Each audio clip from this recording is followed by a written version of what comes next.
So we learned a lot about narcissists, narcissism, narcissistic personality disorder. But a lot of us ask ourselves, do they have fears? What do they do if they are exposed? You have people that have such high inflated egos, high sense of self-importance, that they feel that they're better, they're different, and they're special. But don't they have fears? Of course they do. They're just as human as you and I. And in this video, I'm going to give you, 1, some of the narcissist's secret fears. 2, what they do if they are exposed. And as an added bonus, I'm going to give you some of the signs that you have a narcissist or several narcissists in your midst.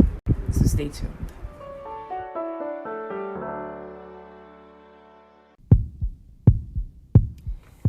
Hey everyone, welcome back. Erica here again. First and foremost, to all new visitors on my channel, if you have gone through my content and you find it to be informative, you find it to be helpful, please, if you haven't already, be sure to subscribe. I do update my content very often. I talk about a lot of different subjects, a lot of different categories. It may be helpful for you, may be helpful for others, but still, please be sure to subscribe if you haven't already. To all my existing subscribers, welcome back as well. Now, in this video, what I wanted to talk about was, first and foremost, narcissists and their secret fears. A lot of people tend to think that narcissists feel that they feel entitled, they feel almighty, they feel powerful, they feel everything that most humble people usually don't feel. And they tend to wonder, if they feel this way, do they have any kind of fears whatsoever? And of course, the most simple answer to that is yes, they do. Now, a narcissist is just as human as you and I, okay? Which means they bleed just like we do. Most people would think that because someone has such a high level of self-importance and they have a high level of egotistical traits, they would think that a narcissist is impenetrable. That is farthest from the truth. Narcissists have fears just like anyone else does, except their fears are somewhat more superficial if you really think about it. And when we go over the list of fears, you're going to understand why I say that. Now, you and I, as humble people who walk around with, we have confidence, we have self-love, and in some cases, yeah, we may have our insecurities. But at the end of the day, we know where we stand with ourselves. With the narcissist, however, it's a facade that they have to keep going with to survive. You have a lot of people who have their opinions on narcissists, especially based on personal experience.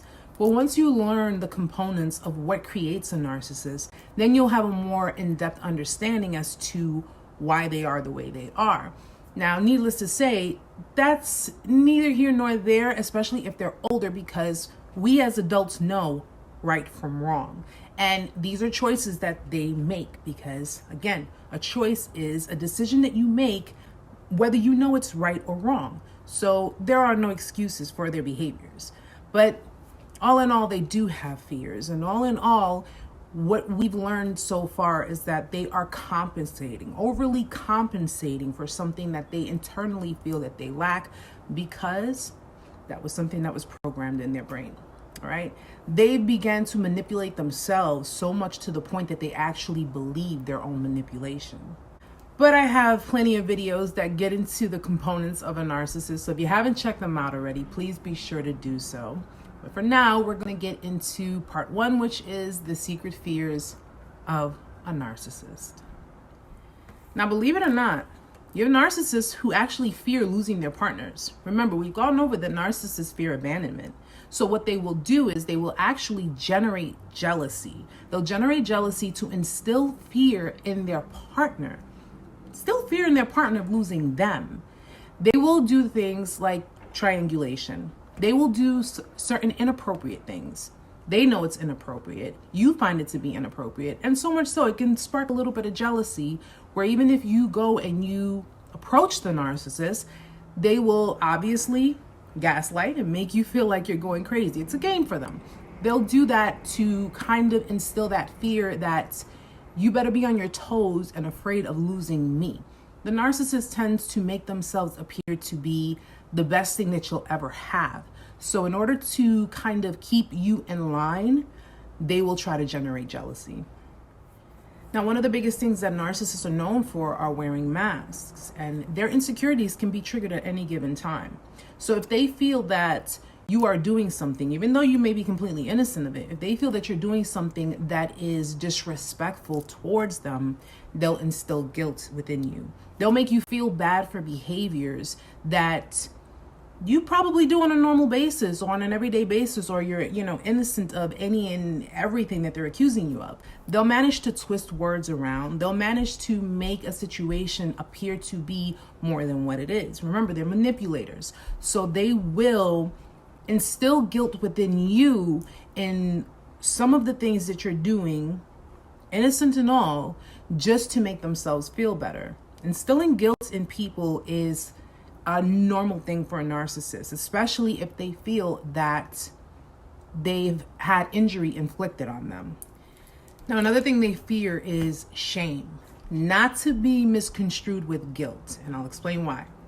Narcissists, they value their place in society. They have to be held in the highest regard. And if you shame a narcissist, especially in public, if you humiliate them in public, they won't feel guilt for any kind of pain they've inflicted on you. They'll feel shame because, one, they've been exposed, and two, now society is going to look at them in a totally different light. Remember, they fear what people think of them because they're highly sensitive to criticism. They have to uphold that type of demeanor in front of everyone else, in front of society. Narcissists fear shame because they fear being criticized and judged by other people, especially for the things that they know they have done to others. To feel guilt means that you actually feel remorseful for the actions or the pain you've inflicted on someone else. Narcissists are incapable of feeling that because they feel that their behaviors were justifiable. Okay, so just keep that in mind. If a narcissist, and you know they're a narcissist, tries to repent, it's because they didn't win. It's more so because they did not penetrate you deep enough to really have that full control over you, especially if you've decided to go no contact with them. So don't confuse shame with guilt, because shame is just pretty much the superficial level of, what is the world going to think of me because this person has pointed me out on my bullshit? Totally different. Guilt is where you have feelings of remorse and you really, really are repentant for your actions. Now, another fear they have is lack of admiration from others. Narcissists thrive off of admiration and adoration of other people, external people. That's what fuels them. That's what gives them their supply. Now, it doesn't equate to shame because shame is the top one, but it's almost close to it. They have to be admired. They feel important if they feel that they are being admired by so many different people. And it doesn't even have to be people that matter to them. As long as they are being shown that they mean something, they're being shown, and again, it's all superficial, that they are important. They'll work very hard to stay within that role, to keeping that stature, to keeping that place in society's eyes. They'll do any and everything possible to put themselves out there to be someone of the utmost importance. Another fear is getting called out on their lies. Now, narcissists have an image to uphold, and they're known to be notorious liars. They exaggerate things. They exaggerate occurrences. They exaggerate everything that goes on in their lives or that has gone on in their lives. When you approach a narcissist or you call them out on their lies or you expose their lies, the shame will kick in, because it's not so much that they feel guilt about lying, but it's so much that now everyone's going to see who they truly are on the inside, which are insecure, invalidated people. People are going to see their weaknesses, and a narcissist can't have that. Their world will come crashing down if they were truly to be shown to the entire world who they really are, because they spend so much time upholding that facade. Another fear, feeling remorse. Now, as normal human beings, we feel remorse when we feel that we've done something wrong. But to a narcissist, that is not going to happen. This is why they don't apologize for any of the pain they've inflicted. The feeling remorse is a sign of weakness, and a narcissist cannot demonstrate that to people. They have to uphold that I'm strong, I'm capable of standing behind my decisions, and everything I've done is justifiable. You provoked me to do it, you made me do it, and therefore that's just what it is. All of their actions, their lies, manipulation, you name it, everything is justifiable. So a narcissist, not only can they not feel remorse, but they will refuse to feel remorse because they refuse to show anyone that they are weak. Now, another fear is being insulted. We know that narcissists have extremely inflated egos, but they are so super fragile. We're talking hairline fragile. And an insult will completely demolish that. Now, you know that a narcissist can't even take criticism. Imagine being insulted. We've been insulted before, and we've been saddened by it, but we got over it. To a narcissist, however, that can stick with them for a very long time. Sometimes they don't even get over it. It stays here in their head, depending on what type of insult it is. So if you really stung them or you really hit them where it hurts, that can probably sit with them for a really long time. So much so to the point where they may even be plotting their revenge. Be careful with that. If you know someone's a narcissist and you know that insulting them, especially on something that really would hit them where it hurts, be careful. And just as a side note, if a narcissist insults you and hits you on something that was extremely, extremely personal to you, and that's something that you can't get over, do not confuse the two. Just because you've insulted a narcissist, chances are you were probably telling the truth.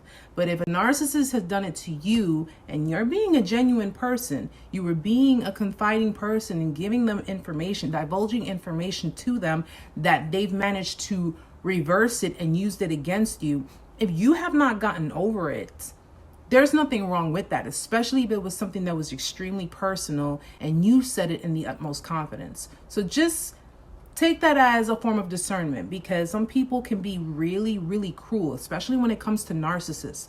They can be very cruel and very damaging with their words, and so much so that they will use something that you've confided in them with against you. And lastly, their biggest fear, commitments, relationships.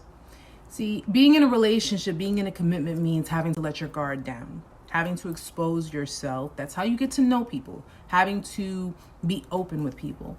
Narcissists have a big fear of that because they don't want people knowing who they truly are, which are imperfect beings. They know deep down inside that they're not perfect, but they put on this facade that they are perfect. And if you manage to see through that, if you manage to see through the entire facade, that's a fear for them, because then it's going to trigger a lot of other fears. Fear of abandonment comes in because if you see who they really are as an individual, and you know, they know that you're not going to put up with it, that you're not going to be involved with it, that instills the biggest fear within them. That's why they can't have long-lasting relationships, meaningful relationships, because they're going to be forced to expose who they really are one way or another, especially if they get in too deep. And in that case, if you know how a narcissist is and you know that the behaviors that they are demonstrating is something that you're not going to deal with or something that you have no interest in dealing with, that'll trigger narcissistic injury, and they have to go through the whole motions of it, which is one of their biggest fears. They don't want to go through that. So 9 out of 10 times what they will end up doing is that if they start to see that they're being overly exposing in their ways, you're noticing that, that's why they go and they search for new supply, because they already know that it's going to be coming close to the end of the line, and they need to have something. It could be vices, it could be anything, something to keep them fueled and keep them going. Now, once the narcissist has been exposed, once you've acknowledged and they acknowledge that you've acknowledged they are who they are, and you kind of got the idea of what it is they're about, what happens when the narcissist knows that they've been found out? Well, a number of things can happen. Now, you have some narcissists who, if you've shamed them so much that you've hurt them to the point where you've told them to go themselves, then it is what it is. And some of them will go into depression. They can go into a deep depression. They can go into hiding mode. They can basically become a complete hermit. Now, another tactic that they may want to use is hoovering, in that they're going to try to regain control of the situation. If they feel that they have lost, it's all about power. It's all about validation within themselves. So they may try to one up in the manipulative tactics. Now with hoovering, it's pretty much them trying to get back into your good graces, trying to act as if everything that's ever happened before was a big mistake. They will give you false promises. They will tell you that they've learned the errors of their ways and they're sorry. They will do things to appease you to kind of get you back in. And if it's done properly, in some cases they can win. So you have to be very careful with that. Another tactic is baiting. Baiting is a tactic used to provoke you. They will put out negative things. They will do things similar to smear campaigns. They will do things to provoke you to respond to them. Okay? Any kind of response is a form of supply for them, whether it's negative or positive response. So they can, if you've inflicted narcissistic injury and you said, no, I know what you're about, chances are they're going to try to put negative content about you out there. Another one is withholding, stonewalling. You know, if you share children with a narcissist, they may try to pin your kids against you. They may fill your kids' heads up with things that are not true just so your children can look at you at a different light.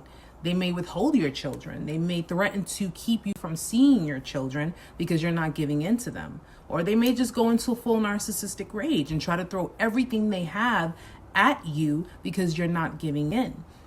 These are the tactics that narcissists use. When they see that they can no longer manipulate you, when they see that they can no longer get their way with you, they feel threatened. They feel their supply is being threatened.